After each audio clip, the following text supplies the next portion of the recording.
നമസ്കാരം, എല്ലാവർക്കും bio aboard എന്ന യൂട്യൂബ് ചാനലിലേക്ക് സ്വാഗതം. ഇന്ന് നമ്മൾ 10ാം ക്ലാസ്സിലെ ബയോളജിയിലെ 7ാമത്തെ ചാപ്റ്റർ ആയ ജനറ്റിക്സ് ഓഫ് ദ ഫ്യൂച്ചർ എന്ന ചാപ്റ്ററിലെ previous year questions and answers ആണ് നോക്കാൻ പോകുന്നത്. നിങ്ങൾ ഈ ചാപ്റ്ററിന്റെ ക്ലാസ്സുകൾ കണ്ടിട്ടില്ല എങ്കിൽ അതിന്റെ ലിങ്ക് ഡിസ്ക്രിപ്ഷൻ ബോക്സിൽ കൊടുത്തിട്ടുണ്ട്, കണ്ടു നോക്കുക. അപ്പൊ നമുക്ക് ഇന്നത്തെ ക്ലാസ്സിലേക്ക് കടക്കാം. നമുക്ക് ക്വസ്റ്റ്യൻസ് ആൻഡ് ആൻസേഴ്സിലേക്ക് കടക്കുന്നതിന് മുമ്പ് ഈ ചാപ്റ്ററിലെ ഇമ്പോർട്ടൻറ്റ് ടോപ്പിക്കുകൾ ഏതൊക്കെയാണ് എന്നുള്ളത് നോക്കാം. ഇതിൽ ഏറ്റവും ഇമ്പോർട്ടൻ്റ് ആയിട്ട് വരുന്ന പാർട്ട് എന്ന് പറയുന്നത് DNA ഫിംഗർ പ്രിന്റിംഗ് ആണ്. അത് നമ്മൾ ഈ previous year questions and answers discuss ചെയ്യുമ്പോൾ നിങ്ങൾക്ക് മനസ്സിലാവും എത്രത്തോളം ഇമ്പോർട്ടൻ്റ് ആണെന്ന്. കാരണം റിപ്പീറ്റഡ് ആയിട്ട് ചോദിച്ചിട്ടുള്ള ഒരു പാർട്ടാണ് DNA ഫിംഗർ പ്രിന്റിംഗ് എന്ന് പറയുന്നത്. പിന്നെ അതുപോലെ തന്നെ അടുത്ത ഇമ്പോർട്ടൻ്റ് ആയിട്ട് വരുന്ന ഒരു പാർട്ട് എന്ന് പറയുന്നത് നമ്മളൊരു ടേബിൾ പഠിക്കുന്നുണ്ട്. ഓരോ ഡിഫറെൻറ്റ് പ്രോട്ടീൻസും അവ ഏത് അസുഖത്തിന് വേണ്ടിയാണ് യൂസ് ചെയ്യുന്നതെന്ന്. ഇപ്പോൾ ഇൻസുലിൻ ആണെങ്കിൽ ഡയബറ്റീസ്, ഇന്റർഫെറോൺസ് ആണെങ്കിൽ വൈറൽ ഡിസീസ്, അങ്ങനെ നമ്മൾ പഠിക്കുന്നുണ്ട്. ആ ടേബിളും ഇമ്പോർട്ടൻ്റ് ആണ്. പിന്നെ നെക്സ്റ്റ് വരുന്നത് ഈ ഇൻസുലിൻ പ്രൊഡ്യൂസ് ചെയ്യുന്ന ഒരു പ്രോസസ്സിനെ കുറിച്ച് നമ്മൾ ആദ്യം പഠിക്കുന്നില്ല ഈ ചാപ്റ്റർ തുടങ്ങുമ്പോൾ. നമ്മൾ പ്ലാസ്മിഡ് എടുക്കുന്നു, അതിലേക്ക് ഇൻസുലിൻ ജീനെ ഇൻസേർട്ട് ചെയ്യുന്നു എന്നൊക്കെ പറഞ്ഞിട്ട് സ്റ്റെപ്പ് ബൈ സ്റ്റെപ്പ് ആയിട്ട് എങ്ങനെയാണ് ഒരു പെർട്ടിക്കുലർ ഓർഗാനിസത്തിനകത്തേക്ക് നമ്മൾ ഒരു പെർട്ടിക്കുലർ ജീനിനെ ഇൻട്രൊഡ്യൂസ് ചെയ്യുന്നത് എന്നൊക്കെ നമ്മൾ പഠിക്കുന്നുണ്ട്. ഇൻസുലിൻ പ്രൊഡക്ഷനെ കുറിച്ചാണ് അവിടെ പറയുന്നത്. അപ്പോൾ ആ ഒരു സ്റ്റേജ് ബൈ സ്റ്റേജ് ആയിട്ടുള്ള ആ ഒരു പ്രോസസ്സും ഇമ്പോർട്ടൻ്റ് ആണ്. അതെങ്ങനെയാണ് ചെയ്യുന്നതുള്ളതും ഇമ്പോർട്ടൻ്റ് ആയിട്ട് വരുന്നൊരു പാർട്ടാണ്. ഇപ്പൊ DNA ഫിംഗർ പ്രിന്റിംഗ് ആണ് മോസ്റ്റ് ഇമ്പോർട്ടൻ്റ് എന്ന് പറഞ്ഞു. അതിൽ എന്താണ് DNA ഫിംഗർ പ്രിന്റിംഗ് എന്നുള്ളത് പഠിക്കണം. അതുപോലെ തന്നെ അത് ആരാണ് ആ ഒരു സയന്റിസ്റ്റ് അതിലേക്ക് നയിച്ചത് എന്നുള്ളത് പഠിക്കണം. പിന്നെ അതിന്റെ ബേസിസ് എന്താണെന്നുള്ളത് പഠിക്കണം. Scope of DNA finger printing അതും ഇമ്പോർട്ടൻ്റ് ആണ്. പിന്നെ ആ സ്കോപ്പിൽ തന്നെ നമ്മൾ കൾപ്രിറ്റിനെ കണ്ടുപിടിക്കുന്നത് എങ്ങനെയാണ്, അതുപോലെ തന്നെ പാരന്റൽ ഡിസ്പ്യൂട്ട് ഉണ്ടാവുന്ന സമയത്തൊക്കെ നമ്മൾ പാരന്റ്സിനെയൊക്കെ ഐഡന്റിഫൈ ചെയ്യുന്നത് എങ്ങനെയാണെന്നൊക്കെ ആ ഒരു പെർട്ടിക്കുലർ പാർട്ടിൽ തന്നെ പറയുന്നുണ്ട്. അപ്പൊ അതൊക്കെ പഠിക്കണം. അതിൽ ഏത് ഭാഗത്തു നിന്നും ചോദ്യങ്ങൾ ചോദിക്കാം. അത് ഒരുപാട് റിപ്പീറ്റ് ചെയ്ത് ചോദിച്ചിട്ടുള്ള ഒരു പാർട്ട് ആയതുകൊണ്ടാണ് വീണ്ടും എടുത്ത് പറയുന്നത്. പിന്നെ നിങ്ങൾ ടോട്ടൽ ഈ ഒരു ചാപ്റ്റർ പഠിക്കുമ്പോൾ തന്നെ നിങ്ങൾക്ക് ഈ ജനറ്റിക് എഞ്ചിനീയറിംഗ് കൊണ്ടുള്ള ഗുണങ്ങളും ദോഷങ്ങളും എന്തൊക്കെയാണെന്നുള്ളതൊക്കെ മനസ്സിലാവും. അപ്പൊ അതൊക്കെ ഒരു ഐഡിയ ഉണ്ടാക്കി വെക്കണം. ചിലപ്പോൾ അങ്ങനെ ചോദ്യങ്ങൾ ചോദിക്കാനും സാധ്യതയുണ്ട്. ഇപ്പോ ജനറ്റിക് എഞ്ചിനീയറിംഗ് കൊണ്ടുള്ള ഗുണങ്ങൾ എന്തൊക്കെയാണ് എന്നൊക്കെ ചോദിക്കാം. അങ്ങനെ ചോദിക്കുന്ന സമയത്ത് ഈ DNA ഫിംഗർ പ്രിന്റിംഗിന്റെ കാര്യമൊക്കെ നമുക്ക് അവിടെ എഴുതാം. അതുപോലെ തന്നെ ജീൻ തെറാപ്പിയെ കുറിച്ചൊക്കെ എഴുതാം. അതായത് നമ്മൾ ടോട്ടലി ഈ ചാപ്റ്ററിൽ പഠിക്കുന്ന കാര്യങ്ങളൊക്കെ നമുക്ക് അവിടെ എഴുതാവുന്നതാണ്. പിന്നെ അതുപോലെ തന്നെ ജനറ്റിക് സിസേഴ്സ് എന്നറിയപ്പെടുന്ന എൻസൈം ഏതാണ്, ജനറ്റിക് ഗ്ലൂ എന്നറിയപ്പെടുന്ന എൻസൈം ഏതാണ്, അതൊക്കെ ചില ടേംസ് ആയിട്ട് നമ്മൾ മനസ്സിലാക്കി വെക്കുന്നതാണല്ലോ. അങ്ങനെ അപ്പൊ അങ്ങനെ ഈ ചാപ്റ്ററിൽ നമ്മൾ ഏകദേശം എല്ലാ പാർട്ടുകളും പഠിക്കണം, ഇമ്പോർട്ടന്റ് തന്നെയാണ്. പക്ഷെ മോസ്റ്റ് ഇമ്പോർട്ടന്റ് റിപ്പീറ്റഡ് ആയിട്ട് ചോദിച്ചിട്ടുള്ള ഭാഗങ്ങളാണ് ഞാനിപ്പോ ഇവിടെ പ്രത്യേകിച്ച് മെൻഷൻ ചെയ്തത്. ഏത് ഇയറിലെ ക്വസ്റ്റ്യൻ പേപ്പർ ആണ് എന്നുള്ളത് സൈഡിൽ കൊടുത്തിട്ടുണ്ട്. അപ്പൊ നമുക്ക് ഓരോ ക്വസ്റ്റ്യൻസ് ആയിട്ട് നോക്കി തുടങ്ങാം. ഫസ്റ്റ് നോക്കൂ. Read the newspaper report and answer the questions. The killer was identified by scientific testing of the blood stain obtained from the crime scene. Which is the scientific test mentioned in this news? What is the scientific basis of this technology? അപ്പോൾ ഇവിടെ എന്താണ് ഈ news paper റിപ്പോർട്ടിൽ പറയുന്നത്? Blood stain use ചെയ്ത്, crime സീനിൽ നിന്ന് കിട്ടിയിട്ടുള്ള ബ്ലഡ് സ്റ്റെയിൻ യൂസ് ചെയ്ത് ടെസ്റ്റ് ചെയ്തപ്പോൾ കില്ലർ ആരാണ് എന്നുള്ളത് കണ്ടുപിടിക്കാൻ പറ്റി എന്നാണ് പറയുന്നത് അല്ലെ. അപ്പൊ ഏത് ടെക്നിക് ആയിരിക്കും അവരവിടെ ഉപയോഗിച്ചിട്ടുണ്ടാവുക? DNA ഫിംഗർ പ്രിന്റിംഗ് എന്നുള്ള ടെക്നിക് ആയിരിക്കും അല്ലെ. അപ്പോ which is the scientific test mentioned in this news എന്ന് പറയുമ്പോൾ അത് ഏതാണ്? DNA testing or DNA finger printing ആണ്. What is the scientific basis of this technology? എന്താണ് ഇതിന്റെ സയന്റിഫിക് ബേസിസ് എന്ന് പറയുന്നത്? ഓരോ വ്യക്തിയുടെയും DNA-യിലെ ന്യൂക്ലിയോടൈഡ് അറേഞ്ച്മെന്റ് എന്ന് പറയുന്നത് വ്യത്യസ്തമായിരിക്കും. അപ്പൊ ഈ വ്യത്യാസം ഉള്ളത് കൊണ്ട് തന്നെ നമുക്ക് ആ ക്രൈം സീനിൽ നിന്നും ലഭിച്ചിട്ടുള്ള ആ ബ്ലഡ് സ്റ്റെയിനിലെ DNA നോക്കി സസ്പെക്റ്റഡ് പേഴ്സൺസിലെ ഏതുമായിട്ടാണ് ഇത് മാച്ച് ചെയ്യുന്നത് എന്ന് നോക്കി നമുക്ക് കൾപ്രിറ്റിനെ കണ്ടുപിടിക്കാനായിട്ട് സാധിക്കുന്നു അല്ലെ. So the technique is DNA finger printing or DNA testing. നമ്മളുടെ ഫിംഗർ പ്രിന്റ് എങ്ങനെയാണോ ഓരോരുത്തരുടെയും വ്യത്യസ്തമാകുന്നത്, അതേപോലെ തന്നെയാണ് ഓരോരുത്തരുടെ DNA-യിലെ ന്യൂക്ലിയോടൈഡ് സീക്വൻസിങ്ങും വ്യത്യസ്തമായിരിക്കും. അപ്പോൾ അത് വെച്ചിട്ട് നമുക്ക് എന്ത് കണ്ടുപിടിക്കാം? ഇങ്ങനെ കൾപ്രിറ്റിനെ കണ്ടുപിടിക്കാം. അങ്ങനെ പല കാര്യങ്ങൾക്കും അത് ഉപയോഗിക്കാം. അപ്പൊ അതിന്റെ ബേസിസ് എന്ന് പറയുന്നത് ഓരോരുത്തരുടെയും DNA-യിൽ ന്യൂക്ലിയോടൈഡ് സീക്വൻസ് മാറുന്നുണ്ട് എന്നുള്ളതാണ്. Which among the following is a protein that made through genetic engineering and is used for the treatment of viral disease? Viral disease ന് വേണ്ടി ഉപയോഗിക്കുന്നത് ഇതിൽ ഏതാണെന്നാണ് ചോദ്യം. Interferons, insulin, endorphin, സൊമാറ്റോട്രോപിൻ. ഇതിലെ ഇന്റർഫെറോൺസ് എന്തിനു വേണ്ടിയിട്ടാണ് ഉപയോഗിക്കുന്നത്? വൈറൽ ഡിസീസുകളുടെ ട്രീറ്റ്മെന്റിന് വേണ്ടിയാണ് ഉപയോഗിക്കുന്നത് അല്ലെ. സോ ആൻസർ എന്താണ്? എ ആണ് ആൻസർ വരിക, അതായത് ഇന്റർഫെറോൺസ് ആണ്. ഇൻസുലിൻ എന്ന് പറയുന്നത് ഡയബറ്റീസിന് വേണ്ടിയിട്ടാണ് ഉപയോഗിക്കുന്നത്. എൻഡോർഫിൻ എന്ന് പറയുന്നത് പെയിന് വേണ്ടി ഉപയോഗിക്കുന്നതാണ്. സൊമാറ്റോട്രോപിൻ എന്ന് പറയുന്നത് ഗ്രോത്ത് റിലേറ്റഡ് ഡിസോർഡേഴ്സിന് വേണ്ടിയിട്ട് ഉപയോഗിക്കുന്നതാണ്. അപ്പൊ ആൻസർ വരുന്നത് എന്താണ്? എ ആണ് ആൻസർ വരിക, interferons. Okay. Next, which of the following enzyme is called genetic scissors? Genetic scissors എന്നറിയപ്പെടുന്ന എൻസൈം ഏതാണ്? Thromboplastin, restriction endonuclease, lysozyme, ligase. ഇതിൽ ഏതാണ് ജനറ്റിക് സിസേഴ്സ് എന്നറിയപ്പെടുന്നത്? ഏതാണ് ഇതിൽ ആൻസർ വരിക? റെസ്ട്രിക്ഷൻ എൻഡോന്യൂക്ലിയേസ് ആണ് അല്ലെ. റെസ്ട്രിക്ഷൻ എൻഡോന്യൂക്ലിയേസ് ആണ് ജനറ്റിക് സിസേഴ്സ് എന്നറിയപ്പെടുന്നത്. ഇനി ജനറ്റിക് ഗ്ലൂ എന്നറിയപ്പെടുന്നത് ആരാണ്? അത് ലിഗേസ് ആണ് അല്ലെ. അപ്പൊ ഇവിടെ ആൻസർ വരുന്നത് റെസ്ട്രിക്ഷൻ എൻഡോന്യൂക്ലിയേസ് ആണ്. Certain proteins produced through genetic engineering are used for the treatment of disease or symptoms. For example, insulin, diabetes. അപ്പോൾ ജനറ്റിക് എഞ്ചിനീയറിംഗിലൂടെ ഡെവലപ്പ് ചെയ്തെടുക്കുന്ന ചില പ്രോട്ടീനുകൾ നമ്മൾ പല രോഗങ്ങളെയും ചികിത്സിക്കാനായിട്ട് ഉപയോഗിക്കാറുണ്ട് അല്ലെ. ഫോർ എക്സാമ്പിൾ, ഇൻസുലിൻ എന്നത് ഡയബറ്റീസിന്റെ ട്രീറ്റ്മെന്റിന് വേണ്ടി ഉപയോഗിക്കുന്നു. അപ്പോൾ അതുപോലെ mention the name of protein required for the treatment of viral disease and pain. Viral ഡിസീസിന് വേണ്ടി ഉപയോഗിക്കുന്ന പ്രോട്ടീൻ ഏതാണ്? ഇന്റർഫെറോൺസ് ആണ് അല്ലെ. പെയിനിന് വേണ്ടിയിട്ട് ഉപയോഗിക്കുന്നത് എൻഡോർഫിൻ ആണ്. നമ്മൾ തൊട്ട് മുമ്പ് ഒരു ക്വസ്റ്റ്യനിൽ അത് ഡിസ്കസ് ചെയ്തിരുന്നു. ഇന്റർഫെറോൺസ് ആണ് വൈറൽ ഡിസീസിന് ട്രീറ്റ് ചെയ്യാനായിട്ട് യൂസ് ചെയ്യുന്നത്. എൻഡോർഫിൻ എന്ന് പറയുന്നത് പെയിൻ ട്രീറ്റ് ചെയ്യാനായിട്ട് ഉപയോഗിക്കുന്ന ഒരു പ്രോട്ടീൻ ആണ്. A dispute arises in labor room of a hospital for the newborn baby by their parents. How DNA fingerprinting is helpful for solving this? അപ്പോൾ ഒരു കുട്ടിക്ക് വേണ്ടിയിട്ട് രണ്ട് പാരന്റ്സ് പരസ്പരം എന്ത് ചെയ്യാണ്? തർക്കിക്കുകയാണ്. ഇത് എന്റെ കുട്ടിയാണ് എന്ന് രണ്ടുപേരും പറയുന്ന ഒരു സാഹചര്യം ഉണ്ടാവുകയാണെന്ന് വിചാരിക്കുക. ഇങ്ങനെ ഒരു സാഹചര്യത്തിൽ DNA ഫിംഗർപ്രിന്റിംഗ് യൂസ് ചെയ്ത് നമുക്ക് ആ ഒരു പ്രശ്നം എങ്ങനെ സോൾവ് ചെയ്യാൻ സാധിക്കും? നമ്മള് ആ പാരന്റിന്റെയും അതുപോലെ തന്നെ ഇപ്പൊ ആർഗ്യൂ ചെയ്യുന്ന പാരന്റ്സ് ഇല്ലേ, അവരുടെയും കുട്ടിയുടെയും DNA ടെസ്റ്റ് ചെയ്യും അല്ലെ. DNA ടെസ്റ്റ് ചെയ്തിട്ട് ന്യൂക്ലിയോടൈഡ് സീക്വൻസ് കണ്ടുപിടിക്കുന്നു. ഇങ്ങനെ ന്യൂക്ലിയോടൈഡ് സീക്വൻസ് കണ്ടുപിടിച്ച് കഴിയുമ്പോൾ നമുക്ക് ഏതാണ് യഥാർത്ഥ പാരന്റ് എന്നുള്ളത് അറിയാനായിട്ട് സാധിക്കും. അതെങ്ങനെയാണ്? ക്ലോസ് റിലേറ്റീവ്സിന്റെ DNAസിലെ ഈ ന്യൂക്ലിയോടൈഡ്സിന്റെ അറേഞ്ച്മെന്റ് എന്ന് പറയുന്നത് കുറച്ചുകൂടെ സിമിലർ ആയിരിക്കും. ഡിസ്റ്റന്റ് ആയിട്ടുള്ള ആൾക്കാരെ, അതായത് റിലേറ്റീവ്സ് അല്ലാത്ത ആൾക്കാരെ കമ്പയർ ചെയ്യുമ്പോൾ ക്ലോസ് റിലേറ്റീവ്സിന്റെ ന്യൂക്ലിയോടൈഡ് അറേഞ്ച്മെന്റ് എന്ന് പറയുന്നത് സിമിലർ ആയിരിക്കും. കുറെ സിമിലാരിറ്റീസ് അവിടെ ഉണ്ടാവും. അപ്പൊ അങ്ങനെ നോക്കിയിട്ട് നമുക്ക് റിയൽ ആയിട്ടുള്ള പാരന്റ് ആരാണെന്നുള്ളത് കണ്ടുപിടിക്കാനായിട്ട് പറ്റുന്നു. Select the correct from the following options. Junk genes, the functional genes that take part in the synthesis of protein.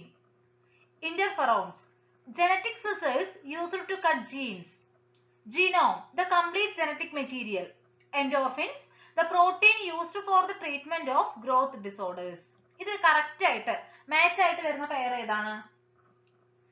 Genome, the complete genetic material എന്നുള്ളതാണ് അല്ലെ. ആൻസർ വരിക ഇതാണ്.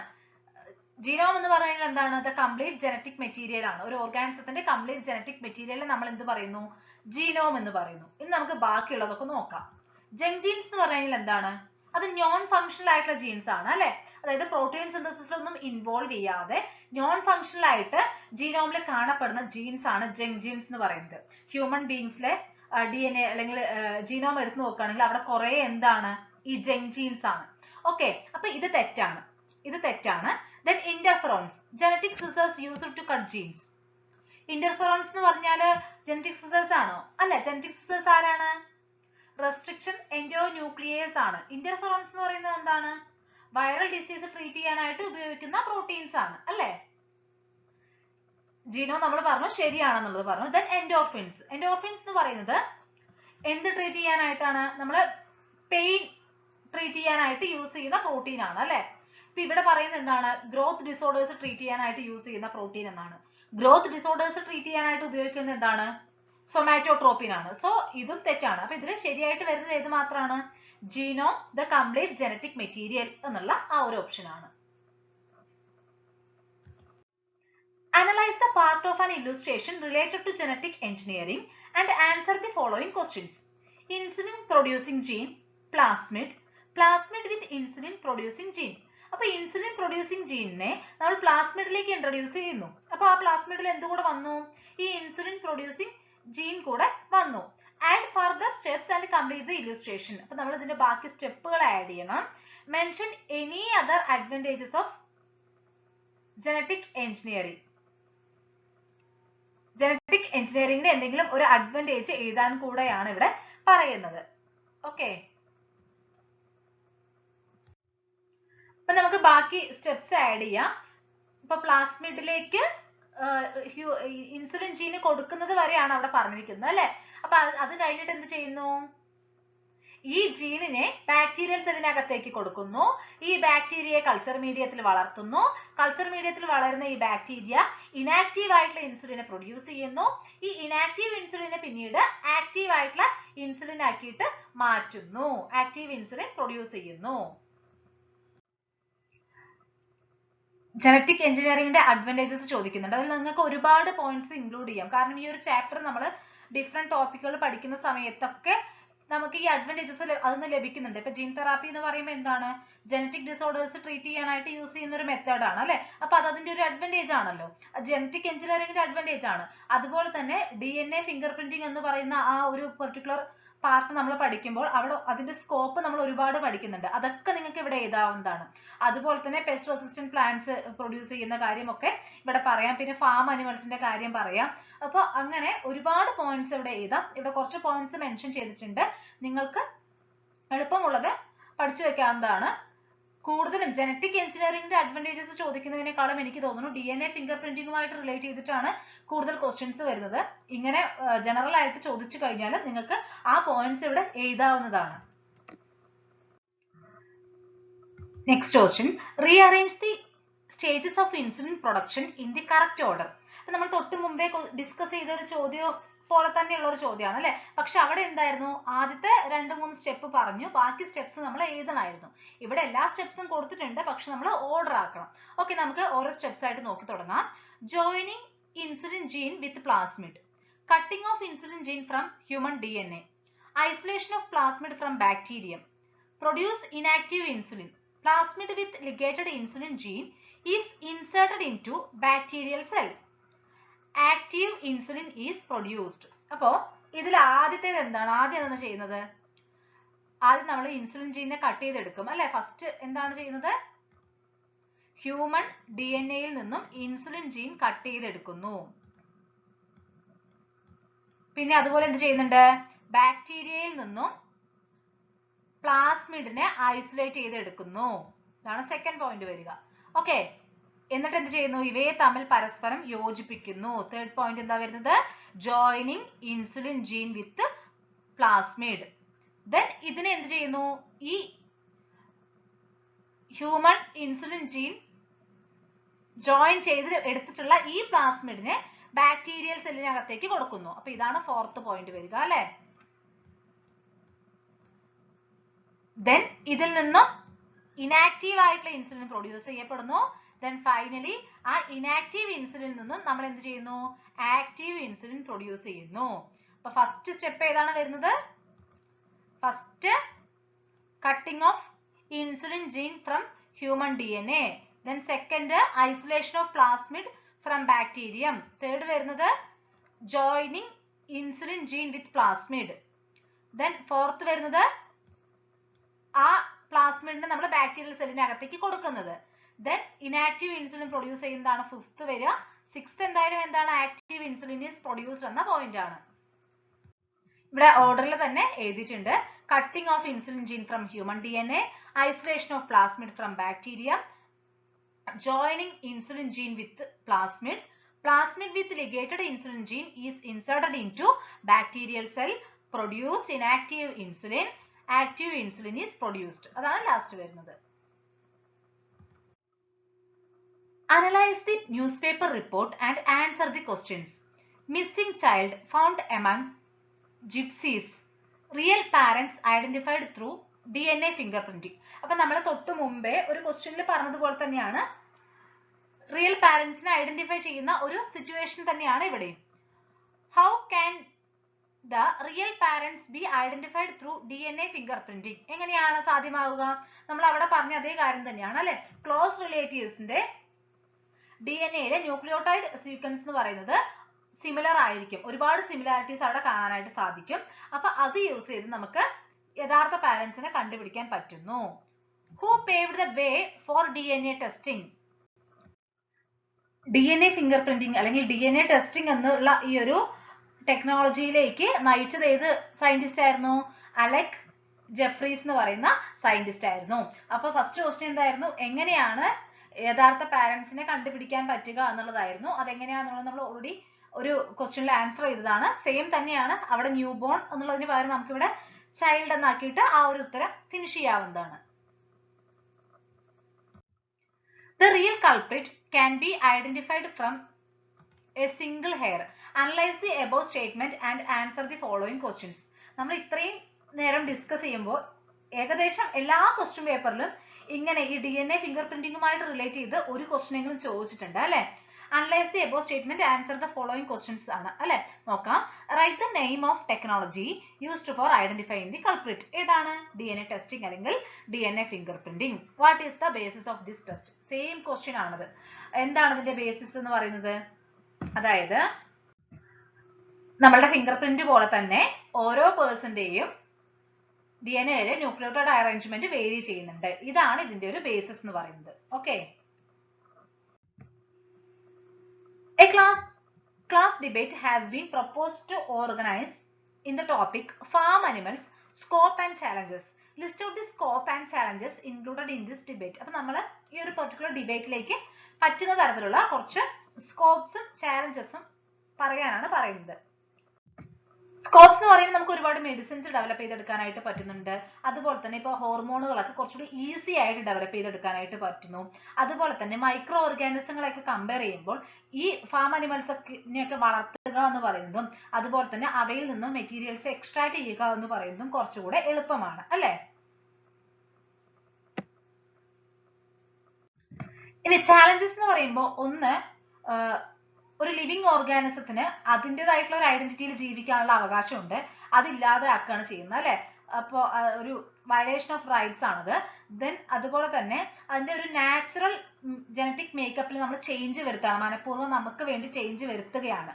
അത് ഇത്രത്തോളം ശരിയായിട്ടുള്ള കാര്യമാണെന്ന് നമുക്ക് പറയാൻ സാധിക്കില്ലല്ലോ. അതായത് അതിന്റെ നാച്ചുറൽ ജനറ്റിക് മെറ്റീരിയൽ അല്ലെങ്കിൽ ജനറ്റിക് മേക്കപ്പ് ഒക്കെ ചേഞ്ച് ആവുകയാണ് ചെയ്യുന്നത്. പിന്നെ ഇൻഡിജിനിയസ് വെറൈറ്റീസിന് ഇത് ഹാംഫുൾ ആണ്. ഈ ജനറ്റിക്കലി മോഡിഫൈഡ് ആയിട്ടുള്ള ഓർഗാനിസംസ് ഇൻഡിജിനസ് വെറൈറ്റീസിന് ഒരു ത്രെട്ട് ആണ്. Okay. Next, report of science journal. In 1984, Alec Jeffrey paved the ways for new era for culprit finding. Analyze the above science journal report and answer the questions. അപ്പോൾ ഇവിടെയും DNA finger പ്രിന്റിങ്ങിന്റെ കാര്യം തന്നെയാണ് പറയുന്നത്. How is culprit can be identified by DNA testing? What is the scope of DNA testing? അപ്പോൾ നമുക്ക് ആദ്യത്തെ ചോദ്യത്തിനുള്ള ഉത്തരം ആദ്യം നോക്കാം. എങ്ങനെയാണ് നമ്മൾ ഒരു കൾപ്രിറ്റിനെ കണ്ടുപിടിക്കുന്നത്? അതായത് ഓരോ പേഴ്സന്റെയും ന്യൂക്ലിയോടൈഡ് അറേഞ്ച്മെന്റ് എന്ന് പറയുന്നത് വ്യത്യസ്തമായിരിക്കും. അപ്പൊ നമുക്ക് ക്രൈം സീനിൽ നിന്നും ഇപ്പൊ ബ്ലഡോ അല്ലെങ്കിൽ ഹെയറോ അങ്ങനെ എന്തെങ്കിലുമൊക്കെ കിട്ടുന്നു, അല്ലെങ്കിൽ ഏതെങ്കിലും ബോഡി ഫ്ലൂയിഡ് ഒക്കെ കിട്ടുന്നു. അതിൽ നിന്ന് നമുക്ക് DNA എടുക്കാനായിട്ട് പറ്റുന്നു. DNA എടുത്തു കഴിയുമ്പോൾ നമ്മൾ എന്ത് ചെയ്യും? അതിനെ സീക്വൻസ് ചെയ്യുന്നു. അതിൽ ന്യൂക്ലിയോടൈഡ് അറേഞ്ച്മെന്റ് നോക്കുന്നു. ഈ ന്യൂക്ലിയോടൈഡ് അറേഞ്ച്മെന്റ് നോക്കുന്നു. എന്നിട്ട് ആ കിട്ടിയിട്ടുള്ള ആ ഒരു റിസൾട്ടിനെ നമുക്ക് സസ്പെക്ടഡ് പേഴ്സൺസ് ഉണ്ടാവുമല്ലോ, അവരുമായിട്ട് കമ്പയർ ചെയ്യുന്നു. അവരുമായിട്ട് കമ്പയർ ചെയ്യുന്ന സമയത്ത് യഥാർത്ഥ കൾപ്രിറ്റ് ആരാണെന്നുള്ളത് കണ്ടുപിടിക്കാനായിട്ട് സാധിക്കുന്നു. നെക്സ്റ്റ്, DNA ഫിംഗർ പ്രിന്റിങ്ങിന്റെ സ്കോപ്സ് ആണ് ചോദിക്കുന്നത്. ഒന്ന് ഹെറിഡിറ്ററി ക്യാരക്ടേഴ്സ് സ്റ്റഡി ചെയ്യാനായിട്ട് ഉപയോഗിക്കാൻ പറ്റുമെന്നുള്ളതാണ്. ദെൻ പാരന്റ്സ് ആരാണ് എന്നുള്ളത് കണ്ടുപിടിക്കാനൊക്കെ പാരന്റൽ ഡിസ്പ്യൂട്ട് ഒക്കെ ഉണ്ടാകുന്ന സമയത്ത് യഥാർത്ഥ പാരന്റ്സ് ആരാണ് എന്നുള്ളത് കണ്ടുപിടിക്കാനായിട്ട് ഉപയോഗിക്കുന്നു. ദെൻ തേർഡ് പോയിന്റ് എന്ന് പറയുന്നത് നമുക്കിപ്പോൾ ഒരാളെ മിസ്സായി പോയി കുറെ കാലത്തിന് ശേഷം അവരെ തിരിച്ചു കിട്ടുകയാണെന്ന് വിചാരിക്കുക. അപ്പൊ അത് മിസ്സായി പോയിട്ടുള്ള ആൾ തന്നെയാണോ എന്നുള്ളത് നമുക്ക് കണ്ട് ഐഡന്റിഫൈ ചെയ്യാൻ പറ്റുന്നില്ല എങ്കിൽ ഇത്തരത്തിലുള്ള ടെക്നിക്സ് യൂസ് ചെയ്തിട്ട് നമുക്ക് ഐഡന്റിഫൈ ചെയ്യാനായിട്ട് പറ്റുന്നു. നമ്മളുടെ റിലേറ്റീവ്സ് ഒക്കെ ആണെങ്കിൽ നമുക്ക് ഈ DNA ഫിംഗർ പ്രിന്റിങ്ങിലൂടെ അത് കണ്ടുപിടിക്കാനായിട്ട് പറ്റുന്നു. ദെൻ കൾപ്രിറ്റിനെ കണ്ടുപിടിക്കാനായിട്ട് ഈ ഒരു DNA ഫിംഗർ പ്രിന്റിംഗ് എന്ന് പറയുന്ന മെത്തേഡ് യൂസ് ചെയ്യാം. ഓക്കെ, അപ്പൊ ഇതിന്റെ സ്കോപ്സ് എന്തൊക്കെയാണെന്നുള്ളത് മനസ്സിലായില്ലേ? Identify the word pair relation and fill in the blank. Genetic scissors, restriction endonuclease, genetic glue. Genetic scissors എന്നറിയപ്പെടുന്നത് റെസ്ട്രിക്ഷൻ എൻഡോന്യൂക്ലിയസ് എന്ന് പറയുന്ന എൻസൈം ആണ് അല്ലെ. അത് യൂസ് ചെയ്തിട്ടാണ് നമ്മൾ ജീനുകളെ കട്ട് ചെയ്യുന്നത്. ഓക്കെ, ജനറ്റിക് ഗ്ലൂ എന്നറിയപ്പെടുന്നത് ആരാണ്? അത് ലിഗേസ് ആണ്. ലിഗേസ് എന്തിനാ സഹായിക്കുന്നത്? ജീനുകളെ ജോയിൻ ചെയ്യിപ്പിക്കാനാണ് സഹായിക്കുന്നത്. ഓക്കെ, സോ ജനറ്റിക് ഗ്ലൂ എന്നറിയപ്പെടുന്നത് ലിഗേസ് ആണ്. Right any 2 uses of DNA finger printing technology. അപ്പൊ നമ്മൾ ഓൾറെഡി അത് ഡിസ്കസ് ചെയ്തതാണ് അല്ലെ. ആ പോയിന്റ്സ് ഇവിടെ ഏതെങ്കിലും രണ്ടെണ്ണം എഴുതാവുന്നതാണ്. അപ്പൊ നമ്മൾ ഇന്ന് ജനറ്റിക്സ് ഓഫ് ദ ഫ്യൂച്ചർ എന്ന ചാപ്റ്ററിൽ വരുന്ന previous year questions and answers ആണ് ഡിസ്കസ് ചെയ്തത്. നിങ്ങൾക്ക് എല്ലാവർക്കും ഈ ഒരു വീഡിയോ ഹെൽപ്ഫുൾ ആയി എന്ന് വിചാരിക്കുന്നു. നിങ്ങൾ ഈ ചാപ്റ്ററിന്റെ ക്ലാസ്സുകളും കണ്ടു നോക്കുക. എന്തെങ്കിലും സംശയങ്ങളൊക്കെ ഉണ്ടെങ്കിൽ കമന്റ് ചെയ്യുക. നിങ്ങൾക്ക് ഈ വീഡിയോ ഇഷ്ടപ്പെടുകയാണെങ്കിൽ ലൈക്ക് ചെയ്യുക, നിങ്ങളുടെ കൂട്ടുകാർക്ക് എല്ലാവർക്കും ഷെയർ ചെയ്ത് കൊടുക്കുക. അതുപോലെ തന്നെ നിങ്ങൾ ഇതുവരെ ബയോ അബോർഡ് എന്ന ഈ ചാനൽ സബ്സ്ക്രൈബ് ചെയ്തിട്ടില്ല എങ്കിൽ സബ്സ്ക്രൈബ് ചെയ്യാനും മറക്കരുത്. താങ്ക്